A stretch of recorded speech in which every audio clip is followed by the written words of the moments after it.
और क्या फुर। एक बार बादशाह अकबर को कहानियां सुनने का चस्का लग गया। उन्होंने अपने दरबारियों की पारी बांध दी जो हर दिन आकर उन्हें कहानी सुनाने लगे। अकबर को जल्दी नींद नहीं आती थी, इसलिए वे देर रात तक लंबी कहानियां सुनना पसंद करते थे। किसी भी कहानी से उसका मन भी जल्दी नहीं भरता था। प्रारंभ में सभी दरबारियों ने उन्हें प्रभावित करने के उद्देश्य से खूब दिल खोलकर कहानियां सुनाई, लेकिन धीरे धीरे वे परेशान होने लगे। लेकिन बादशाह से कौन क्या कहता, डर के मारे सबकी जुबान बंद थी। सबको बस इंतजार उस दिन का जब बादशाह का कहानियों का चस्का खत्म हो जाए और उनका इस आफत से पीछा छूटे। एक दिन बीरबल की कहानी सुनाने की पारी आई। वह बादशाह अकबर के कक्ष में गया और कहानी सुनाने लगा। अकबर की बीरबल से अन्य दरबारियों की तुलना में अधिक अपेक्षा थी।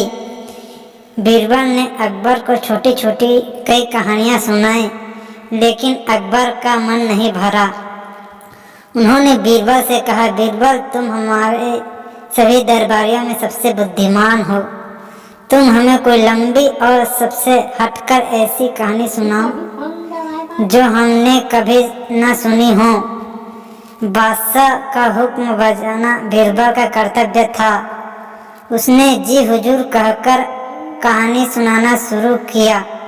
अकबर भी बड़े ध्यान से कहानी सुनने लगे। जब भी बीरबल कहानी समाप्त करने का प्रयास करता, अकबर कहते और फिर बीरबल को उसमें कुछ और किस्से जोड़ने पड़ते। ऐसा करते करते रात हो गई। बीरबल को नींद आने लगी। वह घर जाकर सोना चाहता था, लेकिन अकबर की आंखों से नींद कोसों दूर थी। वे बड़े चाव से कहानी सुन रहे थे और बार बार और फिर कहकर कहानी खत्म होने ही नहीं दे रहे थे।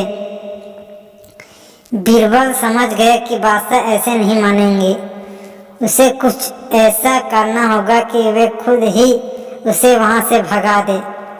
कुछ सोचने के बाद वह बोला, जहाँपनाह मैं अब आपको एक नई और सबसे हटकर कहानी सुनाता हूँ।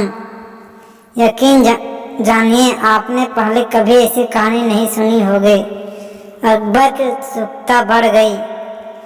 बीरबल कहानी सुनाने लगा। एक समय की बात है, एक गांव में एक किसान रहता था। उसने अनाज रखने के लिए एक बड़ी सी कोठरी बना रखी थी। उस कोठरी में उसका अनाज सुरक्षित रहता था। उस कोठरी में एक छोटा सा छेद रह गया था, जिस ओर किसान ध्यान नहीं दे पाया। एक दिन एक चिड़िया उस छेद से कोठरी में जाकर घुसी और अनाज का एक दाना लेकर उसी छेद से फुर करके बाहर उड़ गई। और फिर अकबर उत्सुक होकर बोले।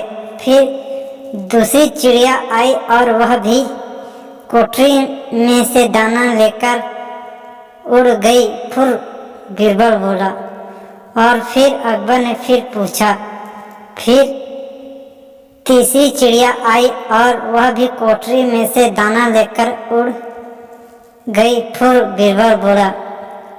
अकबर अब जब भी और फिर कहते, बीरबल कह देते। और एक और चिड़िया आई और दाना लेकर उड़ गई। फुर। अकबर को और क्या करते करते और बीरबल को फुर फुर करते समय बहुत बीत गया। कहानी फुर से आगे बढ़ ही नहीं रही थी। आखिरकार अकबर खींच कर बोले, ये क्या फुर फुर लगा रखा है, आगे की कहानी बताओ। जहाँपनाह आप इतने में ही तंग आ गए। कोठरी के आसपास तो करोड़ों चिड़िया इकट्ठी हो गई है। वे सब एक एक करके कोठरी के अंदर जाएगी और दाना लेकर उड़ जाएगी। फुर आपके कहे अनुसार कहानी बहुत लंबी और हटकर है। फुर फुर सुनकर अकबर पहले ही बहुत खींच चुके थे।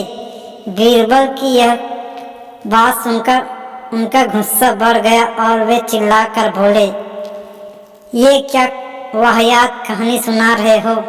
नहीं सुननी है ऐसी कहानी, चलो भागो यहाँ से, सुना है हमें।